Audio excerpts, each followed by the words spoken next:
বলি তো আগে তাই কিরে তোর কণ্ঠের গান, তাই কিরে তোর কণ্ঠের গান এমন মধুর লাগে ওরে, এমন মধুর লাগে।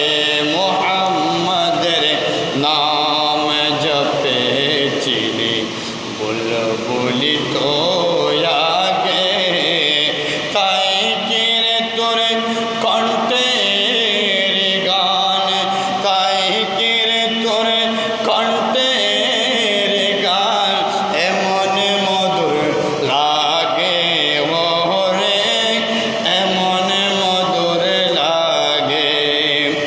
ওরে গোলাপ নিরিবিলি নবীর কদম ছুঁয়েছিলি, ওরে গোলাপ নিরিবিলি নবীর কদম ছুঁয়েছিলি, তাই তার কদমের খুশবু, তাই তার কদমের খুশবু আজও তোরা করে জাগে ওরে, তোরা করে জাগে। মুহাম্মাদের নাম জপেছিলি বলি তো আগে, মুহাম্মাদের নাম জপেছিলি বলি তো আগে।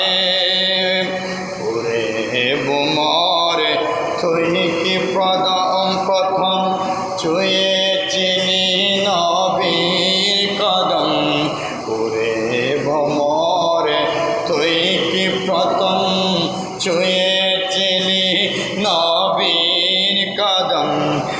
আজ গুনগুনিয়ে সেই খুশিকে, আজ গুনগুনিয়ে সেই খুশিকে জানস রে কো জানস রে গুলবাগে ওরে, জানস রে গুলবাগে। মুহাম্মাদের নাম জপেছিলি বলি তো আগে তাই কিরে তোরে কণ্ঠের গান, তাই কিরে তোরে কণ্ঠের গান এমন মধুর লাগে ওরে, এমন মধুর লাগে। মুহাম্মাদের নাম জপেছিলি বলি তো আগে তাই কিরে তোরে কণ্ঠের গান এমন মধুর লাগে ওরে, এমন মধুর লাগে। উচ্চস্বরে বলুন সুবহানাল্লাহ। ঐতিহ্যবাহী চট্টগ্রাম জেলার সাতগাঁও থানাধীন 4 নম্বর ডালিপাড়া শাহী জামে মসজিদে আজকে জুমার দিনের উপস্থিততা সম্মানিত মুসল্লিবৃন্দ, বাবার বয়সী, ভাইয়ের বয়সী, জওয়ান নওজওয়ান, খুশি খুশি মাসুম বাচ্চারা, পর্দানত থাকা মা বোনেরা, রহমানি ওয়া রাহমাকুমুল্লাহ ফিদ দারাইন। আসসালামু আলাইকুম ওয়া রাহমাতুল্লাহি ওয়া বারাকাতুহু।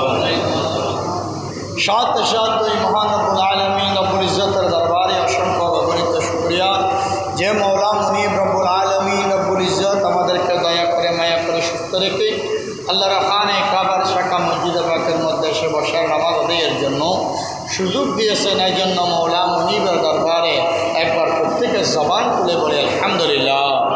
সাথে সাথে ওই নবীর কদমের মধ্যে অসংখ্য অগণিত দরুদ আর সালামের নাজানা হাদিয়ানা পেশ করি। রহমতুল্লিল আলামিন নবী উম্মতের কান্ডারি নবী গুনাহগার কাফেরদার সৈয়দুল মুরসালিন শফিউল মুজনিবিন ইমামুল মুত্তাকিন ইমামুল আম্বিয়া আহমদ মুস্তাফা মুহাম্মদুর রাসূলুল্লাহ সাল্লাল্লাহু তাআলা আলাইহি ওয়াসাল্লামের নূরানি কদমের মধ্যে অসংখ্য অগণিত দরুদ আর সালাম পেশ করি আলহামদুলিল্লাহ। পবিত্র সফর মাস, যে মাস সের মধ্যে নুজুলুল বালা তথা বলা মুসিবত আল্লাহ ব্যক্তিদের উপর চাইলে নাজিল করে, ইচ্ছা করলে। এই মাস সবরের মাস, ধৈর্যের মাস, ইখতিয়ারের মাস। এই সফর মাসের দ্বিতীয় জুমা, যে এই সফর মাস আমাদেরকে শিক্ষা দিচ্ছে ধৈর্য ধারণ, প্রতিবেশীর হক আদায় এবং অসুস্থ ব্যক্তি রোগীর সেবা।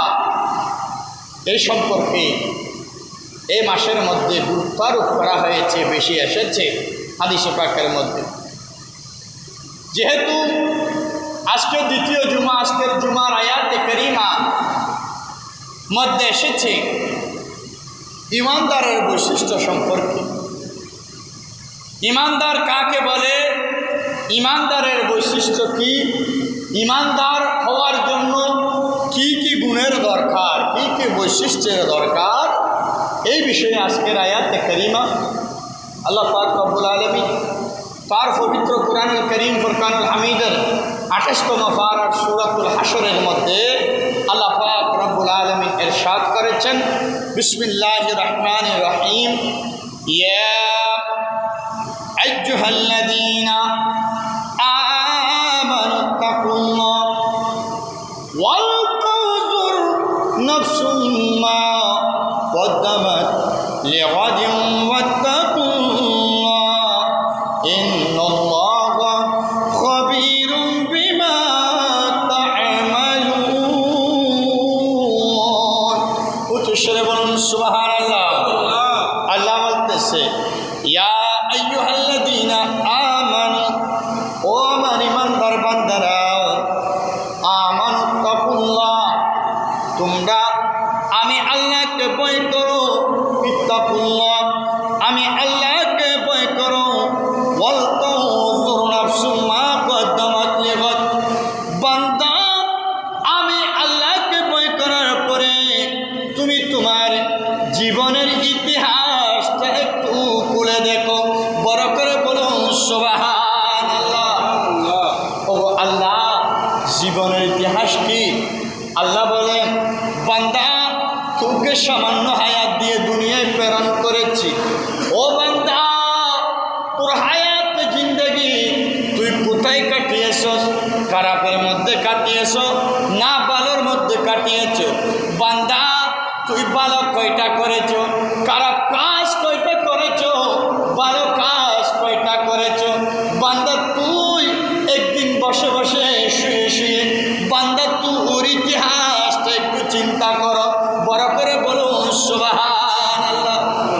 তোমার ইতিহাস, বান্দা তোমার হায়াত জিন্দগি যে একটা নিয়ামত, বান্দা হায়াত তোমাকে আমি দান করেছি, ওই হায়াতটা তুমি কোথায় কাটাচ্ছ, কোথায় কাটিয়েছ?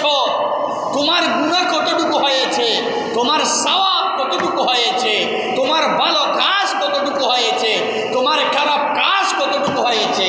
বান্দা তুমি একটু বসে বসে চিন্তা করো, অতীতের জন্য, পরকালের জন্য, তোমার কবর জগৎ, হাসর জগতের জন্য। বান্দা তুমি কি করেছ, কোন আমলটা করেছ? বান্দা তুমি চিন্তা করে দেখো না, বড় করে বলুন সুবহানাল্লাহ। এই কথা আল্লাহ কাকে বলতেছে? আল্লাহ ইমানদার বান্দাকে সম্বোধন করে বলতেছে। তাই এখান থেকে ইমানদার ছাড়া বাকি কাফের বাদ হয়ে গেল, মুনাফিক বাদ হয়ে গেল, মুশরিকটা আগে চলে গেল। কাফের, মুনাফিক, বেঈমান যারা, তারা কি ইমানদার? তারা ইমানদার নয়, আল্লাহর হিসেবে নাই। কাফের, মুনাফিক, বেঈমান যারা, তাদের নামাজ থাকবে, ইবাদত বندگی থাকবে, থাকলেও তাদের এই নামাজ, ইবাদত বندگی তাদের কুফরির কারণে সেগুলো আল্লাহর দরবারে গ্রহণযোগ্য হবে না। কেননা ইমানদারের আমল আল্লাহর দরবারে অতীব প্রিয় এবং গ্রহণযোগ্য। বড় করে বলুন সুবহানাল্লাহ।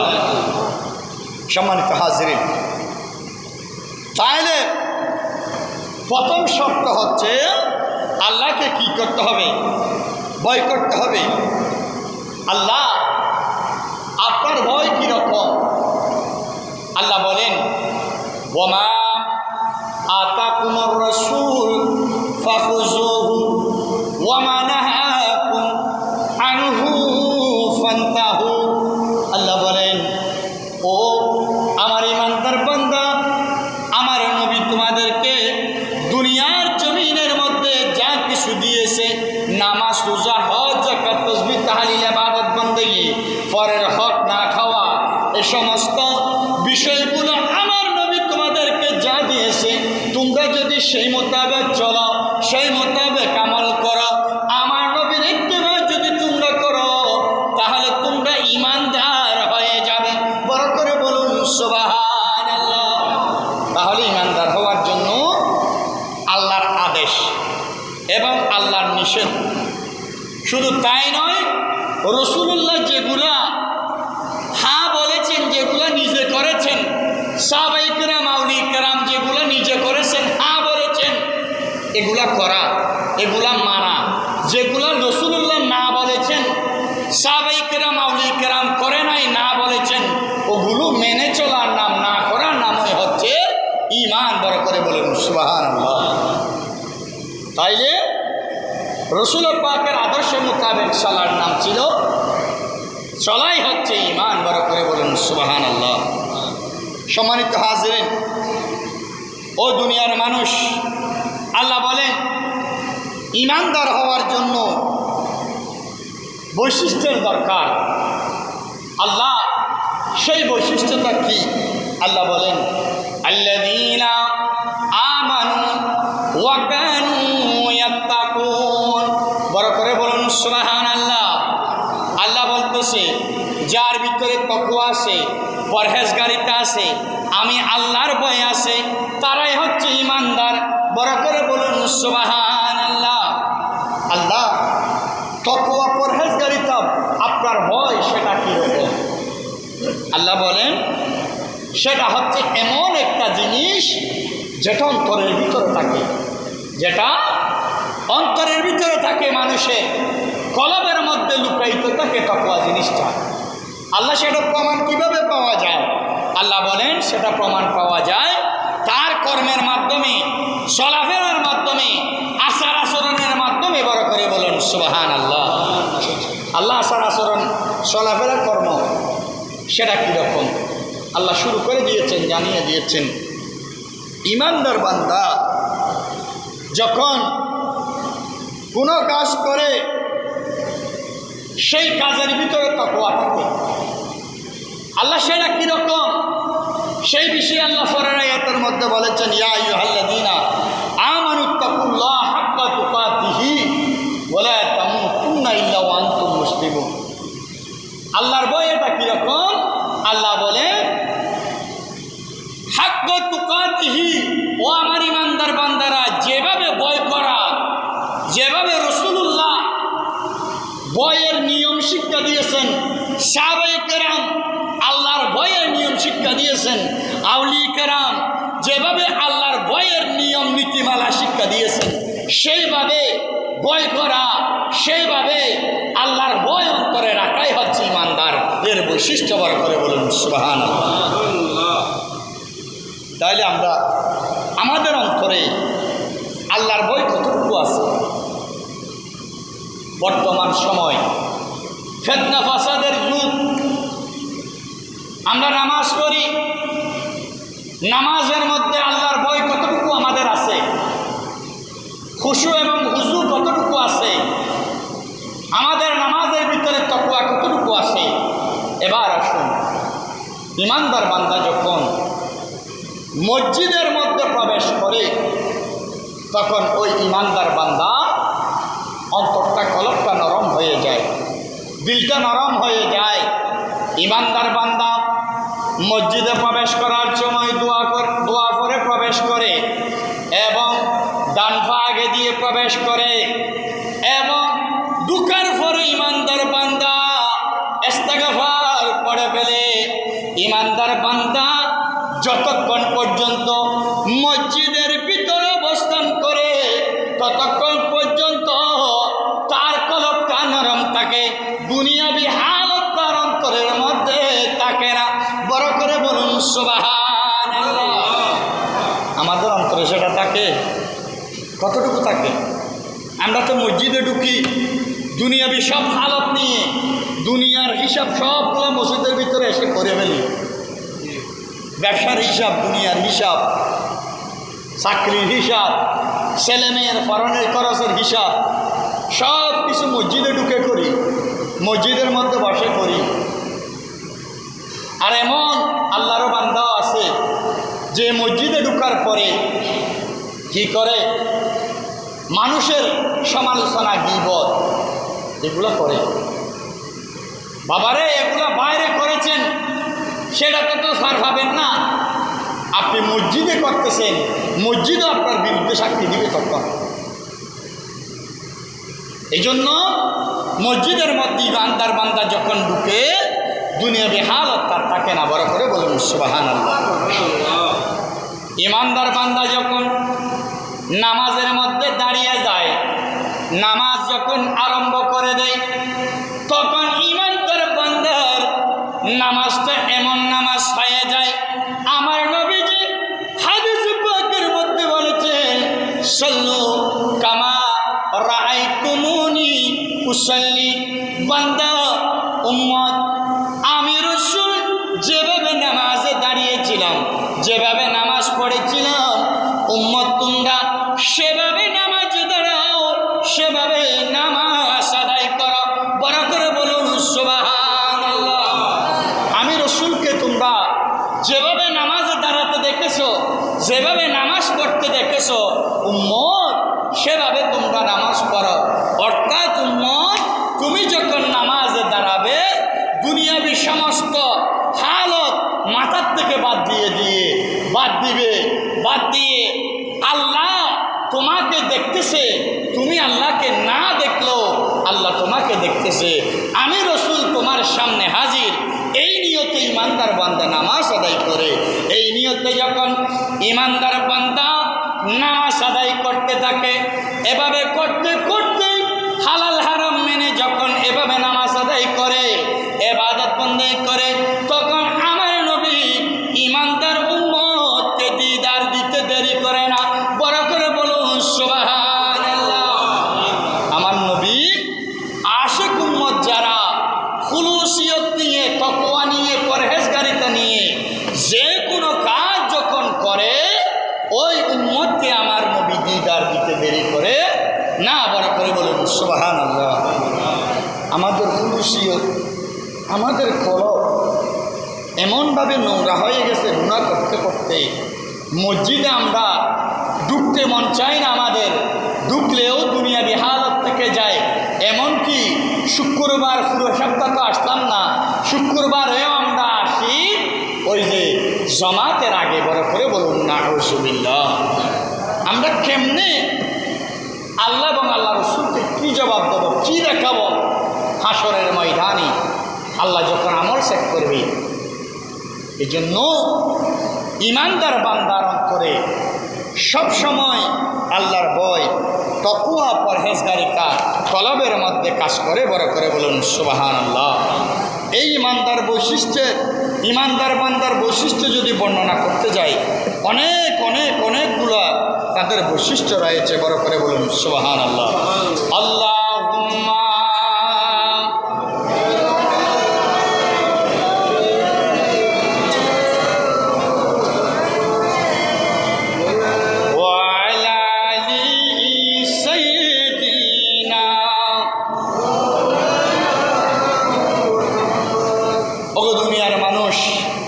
ইমানদার বান্দা যখন মসজিদে ঢোকার পরে দেখতেছে আল্লাহর ঘর, মসজিদ অপরিষ্কার, নোংরা হয়েছে, অথবা মসজিদের মধ্যে খারাপ কিছু দেখেছে, তখন সেটা পরিষ্কার করে ফেলে। বড় করে বলুন সুবহানাল্লাহ। আমরা কয়জনই করি? ও দুনিয়ার মানুষ, হাসরের ময়দানে সব চাইতে আল্লাহর দরবারে গ্রহণযোগ্য হয়ে যাবে আল্লাহর হেকমত, আল্লাহর ঘর মসজিদের হেকমত, মাদ্রাসার হেকমত। বড় করে বলুন সুবহানাল্লাহ। যেগুলার মধ্যে লোক দেখানো রিয়া থাকবে না। আল্লাহর ঘর মসজিদ আপনার পক্ষে বিপক্ষে হাসরের ময়দানে সাক্ষী দিয়ে থাকবে, সাক্ষী দেবে। আপনি যদি মসজিদকে ইজ্জত করেন, মসজিদকে সম্মান করেন, নামাজকে ইজ্জত করেন, আল্লাহ আপনাকে ইজ্জত করবে, আল্লাহ আপনাকে সম্মান করবে, আল্লাহ দুনিয়া আখিরাতে আপনাকে ইজ্জতের সম্মানের মালিক বানাবে। বড় করে বলুন সুবহানাল্লাহ। আমরা আল্লাহকে তো ইজ্জত করতেছি না। আল্লাহ আমাদেরকে সম্মান, রহমত, ইজ্জত ওয়ালা বানানোর চেষ্টা করতেছে দুনিয়ায় এবং আখিরাতে। এবং ইজ্জতওয়ালা হওয়ার জন্য কোন পদ্ধতি, কোন সিস্টেম অবলম্বন করলে ইজ্জতওয়ালা হওয়া যাবে দুনিয়া আখিরাতে, সেটাও আমার নবী শিক্ষা দিয়েছে। সেটা কিন্তু আমরা গ্রহণ করতেছি না। আমরা গ্রহণ করতেছি ওই ইহুদি খ্রিস্টানের কালচার যেগুলো, সেগুলাই আমরা গ্রহণ করতেছি, যার কারণে আমাদের দুনিয়া আখিরাত বরবাদ হয়ে গেছে। বড় করে বলুন নাউজুবিল্লাহ। ও দুনিয়ার মানুষ, ইমানদার বান্দার আরও বৈশিষ্ট্য হচ্ছে, ইমানদার বান্দা নামাজের জন্য যখন আসে, আযান ইকামাত দেওয়ার জন্য চেষ্টা করে। ইমানদার বান্দা সবসময় সওয়াবের কাজ, ভালো কাজ করার জন্য চেষ্টা করে। কিন্তু যারা বেঈমান, কাফের, মুনাফিক, তারা ভালো কাজের জন্য আগ্রহ থাকবে না এবং শ্রেষ্ঠ করবে না। তাইলে ইমানদার বান্দার বৈশিষ্ট্যের কোনো শেষ নাই। শুধু আমরা যদি নিজেকে ইমানদার দাবি করি তাহলে সেটা হবে না। ইমানদার বান্দা হওয়ার জন্য অনেক অনেক অনেক অনেক বৈশিষ্ট্যের দরকার। ইমানদার বান্দা এক ওয়াক্ত নামাজ পড়ে গেছে, এরপরে আরেক ওয়াক্তর সময় হচ্ছে, তখন অপেক্ষা করবে কখন কানের মধ্যে আযান শোনা যাচ্ছে মুয়াজ্জিনের, কখন আরেক ওয়াক্ত নামাজ আদায় করবে, এই অপেক্ষায় তাকে। বড় করে বলুন সুবহানাল্লাহ। অথবা মসজিদের মধ্যে বসে থাকে, এটা হচ্ছে ইমানদারের বৈশিষ্ট্য। বড় করে বলুন সুবহানাল্লাহ। সম্মানিত হাজিরিন, ইমানদার বান্দা কখনো আরেকজনের দোষ খুঁজে না, আরেকজনের দোষ খুঁজে বেড়ায় না। দোষ দেখলে গোপন রাখে, ক্ষমা করে দেয়, প্রতিশোধ নেই না। আমার নবী পৃথিবী জয় করেছে, আমার নবী নবী হয়েছে, সাহাবায়ে কেরাম, সিদ্দিক আকবর সাহাবী হয়েছে, গরিবে নমাজ হয়েছে, গৌসে পাক গৌসুল আজম হয়েছে। কি কারণে হয়েছে? মানুষের দোষ খুঁজে নাই, মানুষের ভালো দিক খুঁজেছে, মানুষের দোষ দেখলে সেটাকে গোপন রেখেছে এবং মানুষের দোষ গোপন রেখেছে, 10 জনের সামনে প্রকাশ করে নাই। এবং আরও বলেছে কি, সে অপরাধ করতেছে, একটু বাধা দিয়েছে, পারে নাই, তার জবাব সে, যার জবাব সে আল্লাহকে দিবে। আমি এগুলা দেখার দরকার নাই। আমার জবাব আমি আল্লাহকে দেব, ওর জবাব ও আল্লাহকে দেবে। কাজের জবাব, আমলের জবাব, হিসাব। আর আমরা তো মানুষের দোষ একটা দেখলে সেটা অত লম্বা করে ফেলি, দীর্ঘ থেকে দীর্ঘ, কেমনে তাকে বিপদে ফেলা যায়, কেমনে তাকে ফেঁসানো যায়, এই চিন্তায় আমরা থাকি। এই বৈশিষ্ট্য ইমানদারের নয়। এই বৈশিষ্ট্য হচ্ছে ইবলিস শয়তানের, আবু জাহেল, উতবা, সাইবা, উমর, ওদের বৈশিষ্ট্য এগুলা। ইমানদারের বৈশিষ্ট্য হচ্ছে দোষ দেখলে গোপন রাখে, 10 জনের সামনে প্রকাশ করে না। হয়তো তাকে এসে স্মরণ করিয়ে দেয়, সেটা একা আসে। আমার আল্লাহ বলেন, কোনো বান্দা যখন আরেকজন বান্দার দোষ গোপন করে রাখে, তখন আমার আল্লাহ ওই বান্দার দোষও আল্লাহ গোপন করে রাখে। বড় করে বলুন সুবহানাল্লাহ। আপনি একজনের দোষ গোপন রাখলে, কাউকে না জানালে, মানুষের সামনে লজ্জা না দিলে, আল্লাহ আপনার দোষ গোপন রাখবেন। হাসরের ময়দানে সেটার জন্য খুশি হয়ে আল্লাহ উত্তম জাযা তথা জান্নাত দান করবে। বড় করে বলুন সুবহানাল্লাহ। ও দুনিয়ার মানুষ, আপনি আমল করতেছেন, কোন আমল আল্লাহর দরবারে কবুল হচ্ছে জানেন না, কিন্তু একটা আমলও যদি আল্লাহর দরবারে কবুল হয়, আল্লাহ খুশি হয় মতো একটা আমলও যদি করতে পারেন, সেটা আপনার জন্য নাজাতের ওসিলা হবে। পরকারে বড় করে বলুন সুবহানাল্লাহ। সালাতুনিয়া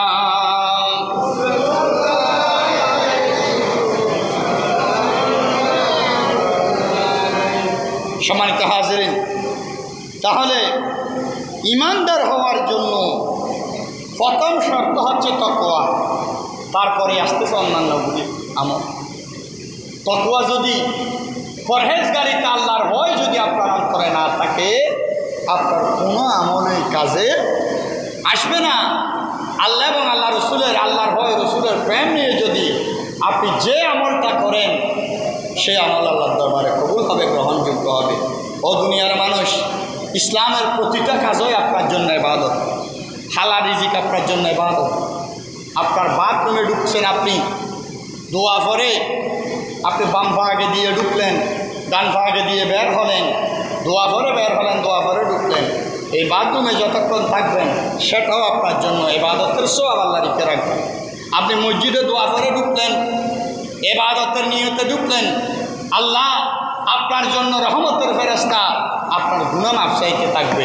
যদি আপনার কলব পরিষ্কার থাকে, খুলুসিয়ত থাকে, আল্লাহর ভয় থাকে, বড় করে বলুন সুবহানাল্লাহ। আর যদি দুনিয়াবি হালত নিয়ে ঢুকেন, তাহলে কোনো কাজে আসবে না। এই জন্য ইবাদত করার সময়, খোদার কাছে আসার সময় একটু কলবকে নরম করে, দিলকে নরম করে, পরিষ্কার করে, ইস্তেগফার করে একটু আসবে। ইমানদার বান্দা, দুনিয়ার মানুষ ঘুমিয়ে যায়, গভীর রাত যখন হয়ে যায়, তখন ইমানদার বান্দা নামাজের জন্য, তাহাজ্জুদের জন্য উঠে যায়, গোপনে আল্লাহর কাছে কান্না করে, ওগো আল্লাহ, দুনিয়ায় আমি কি করেছি, আমি কতটুকু আপনাকে রাজি করতে পেরেছি। এভাবে আল্লাহর দরবারে সুখের পানি ছেড়ে দিয়ে ক্রন্দন করে, বড় করে বলুন সুবহানাল্লাহ। ইমানদার বান্দার ফজরের আযান যখন কানের মধ্যে এসে যায়, দুনিয়াবি কোনো অ্যালার্ম লাগে না, দুনিয়াবি কোনো সাউন্ডের ব্যবস্থা লাগে না। আল্লাহ পাক রব্বুল আলামিন তার হুকুমে ইমানদার বান্দাকে ঘুম থেকে আপনা আপনি জাগ্রত করে দিবে, বড় করে বলুন সুবহানাল্লাহ। আপনি ঘুমাই যাচ্ছেন, আপনার রুহটা বের হয়ে গেছে। আমার নবী হাদিসে পাকের মধ্যে বলেছেন, আন-নাওমু নিসফুল মউত, ঘুম হচ্ছে মৌতের অর্ধেক। আপনার রুহ বের হয়ে গেছে, আপনি বিভিন্ন স্বপ্ন দেখতেছেন, এটা আপনার রুহ বের হয়ে গেছে, ঘুমাইছেন বিদায়। তখন আল্লাহ ফেরত দিলে রুহ আপনি পাবেন, জিন্দা হতে পারবেন। আর যদি ফেরত না দেয়, তাহলে বাঁচার আর দুনিয়াতে থাকার পথ আছে নাই। অনেক মানুষ ঘুমের মধ্যে মরে যায়, রুহ চলে যায় আর আসে না। ইমানদারের মৃত্যু এরকম। ইমানদার ইন্তেকালের সময় কষ্ট পায় না, রুহ চলে যাওয়ার সময় কষ্ট পায় না, বলতেও পারে না দুনিয়াবি হালত থাকে। আল্লাহ যেন আমাদের প্রত্যেককে ঈমান নিয়ে আমলে সালেহা করার তৌফিক দান করুক, আমিন। সালাত দুনিয়া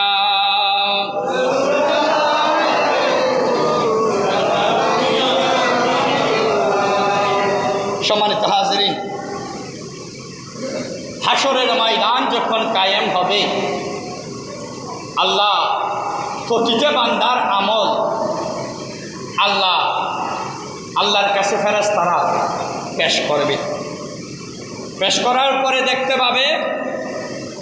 দেখতেছে আমলে সালেহা গুলা খুলুস নিয়তে করেছে, খুশু হুজুর মাধ্যমে করেছে, তাকওয়া নিয়ে করেছে। তখন আল্লাহ খুশি হয়ে বান্দাকে জান্নাত দিবে।